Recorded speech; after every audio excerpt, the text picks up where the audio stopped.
Assalamualaikum warahmatullahi taala wabarakatuh dan salam sejahtera. Selamat datang ke channel Account bersama Cikgu Pali. Baik, untuk minggu kali ini kita akan belajar tentang akaun kawalan belum terima dan juga akaun kawalan belum bayar.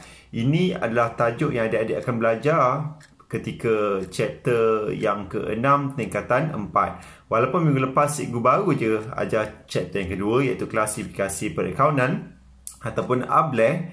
Macam mana yang cikgu cakap minggu lepas, kalau adik-adik faham ableh tanpa perlu menghafal formula, kita boleh buat apa saja akaun dengan mudah. Inilah kaedah connecting the dots. Yang paling penting sekali, tak perlu hafal formula. Barulah menarik, betul tak? Jadi apa tu akaun kawalan belum terima? Cikgu ada sebut hari tu, akaun belum terima bermaksud orang yang berhutang dengan kita. Kenapa orang tu berhutang dengan kita? Sebab kita jual barang kepada dia secara kredit ataupun secara hutang. Jadi dia berhutang kita, dalam kata lain, kita punya duit ada pada dia. Bila kita punya duit ada pada dia, dia tu diconsider, kita anggap dia sebagai asset. Okay? So, tolong ingat kat kepala, akaun belum terima merupakan asset. Alright. Jom lepas ni kita try buat soalan. Ada tengok macam mana cikgu buat, and then cuba buat sendiri. Okay? Alright, see you. Baiklah, inilah contoh soalan yang kita akan buat sebentar lagi. Soalan ini ialah kombinasi, kombinasi akaun kawalan belum terima dan akaun kawalan belum bayar. So, soalan mengarahkan kita untuk buat dua-dua akaun ni, tapi kita akan buat dulu akaun kawalan belum terima lah. Jadi maksudnya, butiran-butiran yang ada kat dalam ni, ada butiran yang akan masuk dalam akaun kawalan belum bayar, ada butiran yang akan masuk akaun kawalan belum terima. Okay, so kat situ nak pilih yang mana memerlukan adik-adik faham setiap satu ni apa maksud dia. Kita cuma akan ambil butiran yang berkaitan dengan akaun kawalan belum terima. Okay, alright. So kita tengok ni dulu. Inilah dia ableh. Okay, ableh. Alright, so apa tu ableh? Ni ada debit, ada kredit. Apa tu ableh? Aset, belanja, liability, equity, hasil. Okay, ini adik-adik kena hafal. Tak boleh tanya kenapa, memang kena hafal. Kalau hafal, insyaAllah selepas ni kita buat akaun semua mudah. Okay, so aset, belanja bertambah di sebelah debit, berkurang sebelah kredit. Liability, equity, hasil bertambah di sebelah kredit, berkurang sebelah debit. Kenapa cikgu bulatkan yang tambah ni? Maksudnya, lepas ni kalau cikgu tanya, apa tu aset belanja sebelah mana? Jawapannya sebelah debit. Liability, equity, hasil sebelah mana? Jawapannya sebelah kredit. Okey, boleh? Baik. So, patah balik kepada akaun kawalan belum terima kita. Akaun kawalan belum terima ialah aset. Ingat, diorang ni adalah aset, diorang berhutang dengan kita. So, bila dia aset, tadi kita tengok sifir ni, aset bertambah di sebelah debit, berkurang di sebelah kredit. Baik, kita tengok dulu formula ataupun format. Format ni tak perlu hafal. Cikgu cakap dah, dia tak perlu hafal. Akaun kawalan belum terima. So, cuba kita tengok. Tadi aset sebelah debit. Betul? Maksudnya, baki BB biasanya berada di sebelah debit. Baki BB biasanya berada di sebelah debit. Boleh jadi tak masuk sebelah kredit? Boleh. Boleh jadi tak dua-dua ada baki BB? Pun boleh. Tapi biasanya baki BB sebelah debit. Cuba tengok soalan yang kita nak buat ni. Dia bagi kita baki BB. Ni 1 Januari maksudnya baki awal, baki BB baru bawah. So, ledger jualan dia ada debit, ada kredit. Maksudnya soalan ni dia ada dua baki BB. How do we know nak masuk debit ke kredit? Ikut saja cakap soalan. Debit masuk debit, kredit masuk kredit. Okey, boleh. Alright, kemudian cuba tengok apa yang ada di sebelah debit. Yang ada di sebelah debit adalah butiran yang akan menyebabkan kita punya akaun kawalan belum terima bertambah. So, bertambah sebelah debit, berkurang sebelah kredit. So, apa saja butiran yang akan menyebabkan akaun kawalan belum terima bertambah masuk sebelah debit. Contohnya jualan. Jualan ni ialah jualan kredit. Apa sahaja jualan kredit? Jualan secara hutang. Ada Abu berhutang kita 1,000 bulan lepas. Bulan ni dia datang lagi kedai kita. Kita jual barang kat dia secara kredit. So, hutang Abu bertambah ke berkurang? Bertambah. Betul tak? So, oleh kerana hutang bertambah, saya letak di sebelah debit. Okay. Kemudian Abu tadi beli barang. Dia datang naik motor. Beli barang banyak. So macam mana dia nak bawa balik barang? Jadi kita tolong hantar ke rumah dia.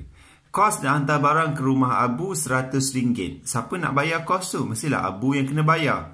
So kita kenakan dia kos angkutan. Betul tak? Bila kita kenakan dia kos angkutan, hutang dia bertambah ke berkurang? Bertambah.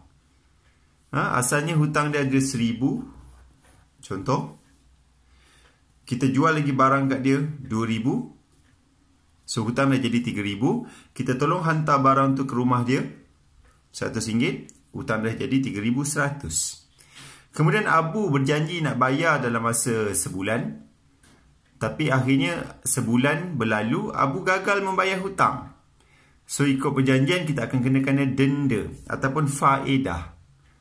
Dalam Islam faedah ni haram.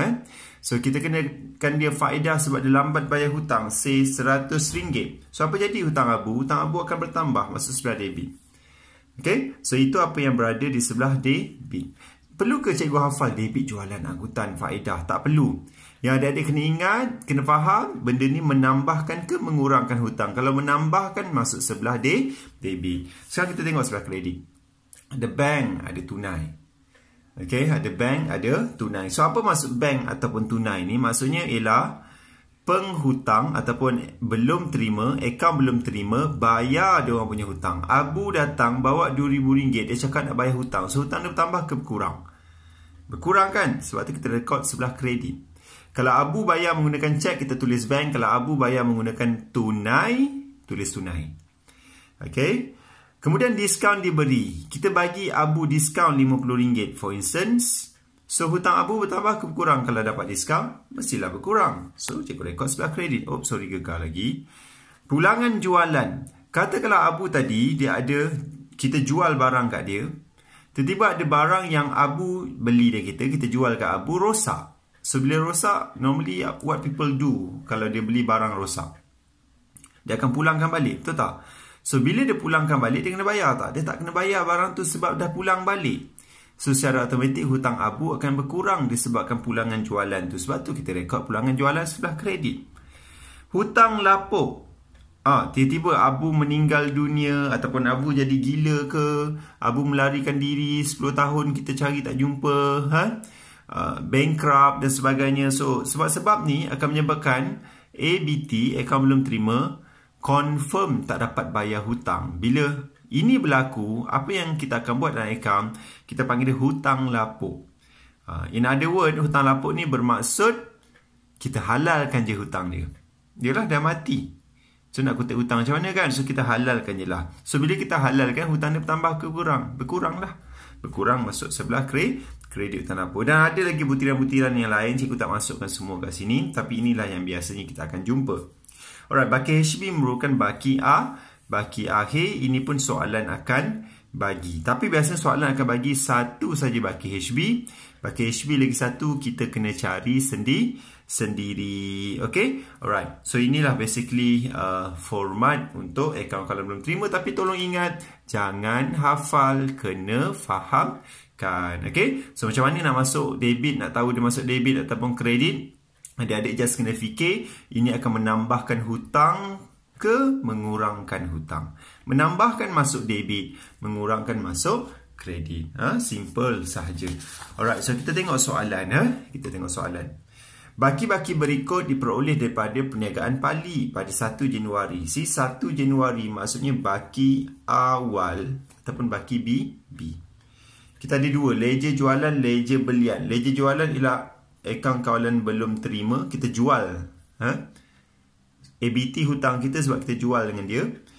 Ledger belian maksudnya akaun kawalan belum bayar. Kenapa dia guna nama ni? Ikut soalan dah. Suka hati dia nak buat macam mana. So inilah baki BB adik-adik. Ni semua ni adalah baki BB. Ada debit, ada kredit. Kita ikut cakap dia masuk debit, kredit masuk kredit. Alright. Dan ada butiran, kita kena pilih yang mana yang berkaitan dengan ABT sahaja. Yang tak ada kaitan, kita tak nak masukkan. Alright, cikgu rasa kita terus buat soalan bersama-sama. Okay. So, ingat ABT bertambah debit, berkurang kredit. Alright. Alright, so kita start dengan apa? Kita start dengan kita punya baki BB dulu. Soalan ni ada 2 baki BB. Baki BB debit, baki BB kredit. Okey, yang BB debit 8230 ikut cakap dia. Yang kredit 280. Okey. Baik, seterusnya. Penerimaan dari akaun belum terima. Ni, this one. Apa maksud penerimaan dari akaun belum terima? Ialah orang yang hutang kita. Penerimaan means kita terima duit 20,860. Kita terima duit dari dia. Kenapa ABT bagi kita duit? Dia kan hutang kita. Sebab tu dia bagi kita duit. Sebab nak bayar dia punya hutang. So, bila nak bayar dia punya hutang, hutang dia bertambah ke berkurang? Hutang dia akan berkurang. Masuk sebelah kredit 20,860 butiran. Kalau dia bayar guna bank, kita tulis bank. Kalau dia bayar guna cek, kita tulis bank. Kalau dia bayar guna tunai, kita tulis tunai. Tapi soalan ni tak cakap apa-apa. So adik-adik boleh just simply tulis bank ataupun tunai ataupun dua-dua sekali. No problem. Okay. Diskaun diberi. Kita beri diskaun. So hutang dia bertambah ke berkurang? Sila berkurang. Okay. Berkurang 240 masuk sebelah kredit. Apa lagi? Pembayaran kepada akaun belum bayar. Pembayaran kepada akaun belum bayar. Ada kaitan tak agak-agak? Tak ada kaitan. Sekarang kita tengah buat akaun kawalan belum terima. So akaun kawalan belum bayar, kita tak nak ambil kira. Abaikan sahaja. Diskaun diterima. Logik ke ABT ni hutang kita? Kita terima diskaun. Tak logik. Lainlah kalau kita hutang orang, kita dapat diskaun, betul tak? So, maksudnya diskaun diterima tak masuk dalam AKBT. Dia akan masuk dalam AKBB nanti. Jumlah jurnal jualan.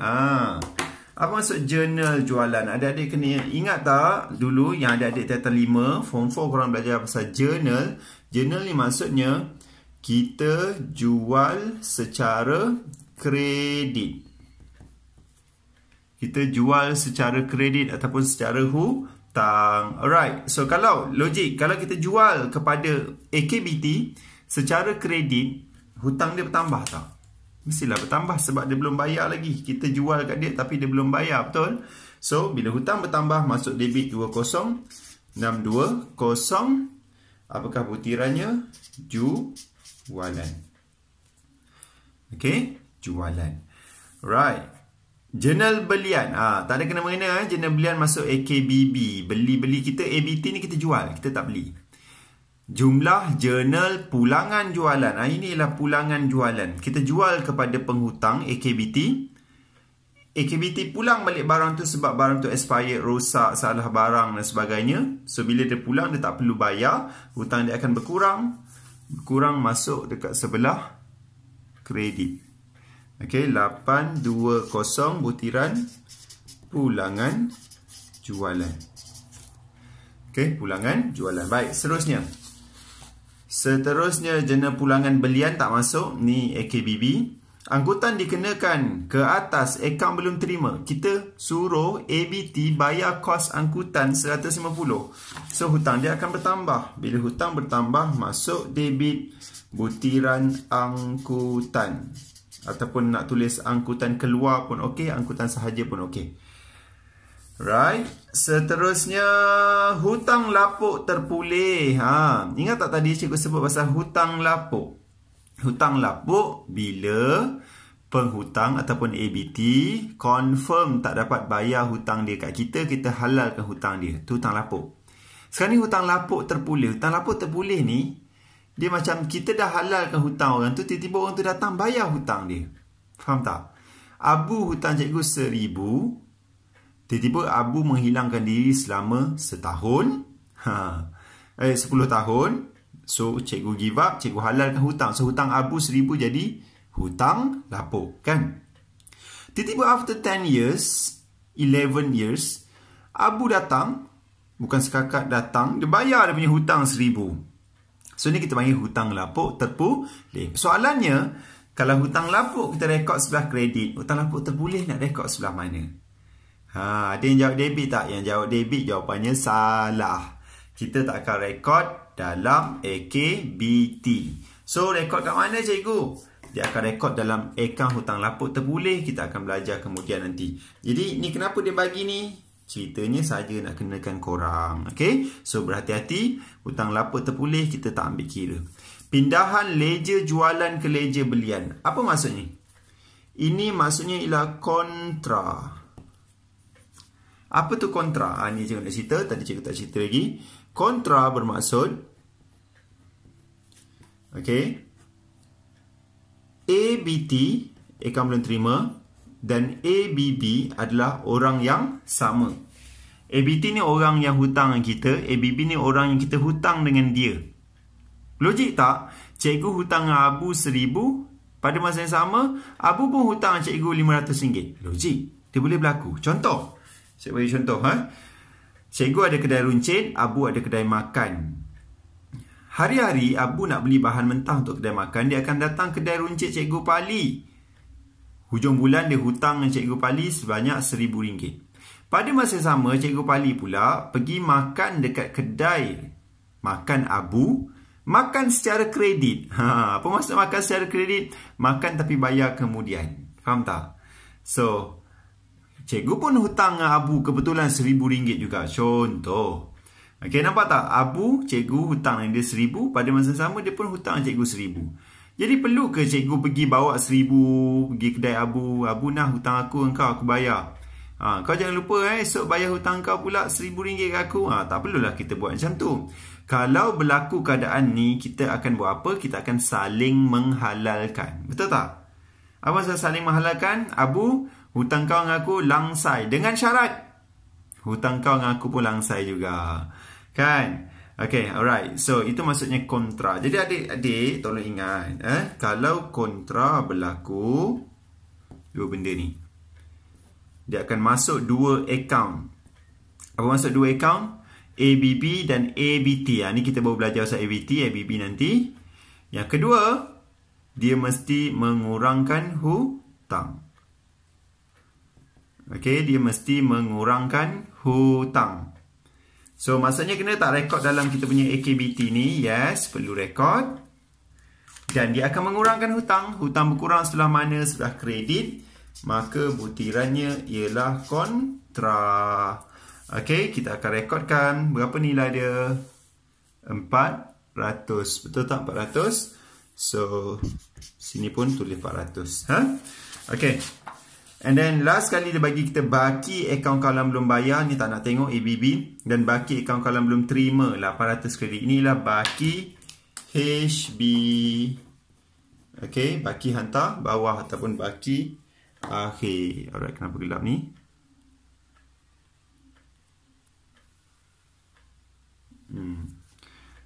Tak tahulah kenapa dia gelap tiba-tiba. Okay, terang balik. Alright, sorry for the technical error. Mana tadi? HB dia akan masuk sebagai baki HB. Nampak tak tulis baki akaun kalau belum terima kredit. Tolong ingat, bila soalan bagi baki HB, lawan cakap dia. Apa maksud lawan cakap dia? Dia cakap kredit, kita masuk debit. Dia cakap debit, kita masuk kredit. So soalan ni cakap baki HB kredit 800. Kita rekodkan di sebelah debit. Bagi HB 800. Okey, kita rekodkan di sebelah debit. Sorry, tak nampak dah. So, inilah dia. Akaun kalam belum terima anda semua. Right. Dah siap ke belum? Belum lagi. Sebab bila ada dua baki BB, mesti kena ada dua baki HB. Okey, tapi soalan bagi kita satu je baki HB. Macam mana nak cari lagi satu? Caranya adalah anda totalkan yang sebelah debit ni. Totalkan. Dapat amount di sini. Tolak dengan amount yang berada di sebelah kredit. Bezanya tu adalah kita punya baki HB. Okey, bezanya tu baki HB. So ni dua-dua akan jadi sama banyak. Faham? Cikgu ulang, totalkan yang debit, tolak semua sebelah kredit. Beza itu dapat jawapan, itu adalah kita punya baki HB. Kalau direct totalkan semula termasuk baki HB ni, dah akan dapat nilai yang sama dengan sebelah debit. Okey, boleh? So, Cikgu rasa setakat itu sajalah untuk kali ini. Akaun kawalan belum terima. InsyaAllah video seterusnya kita akan buat akaun kawalan belum bayar. Okey, terima kasih. Selamat belajar. Assalamualaikum.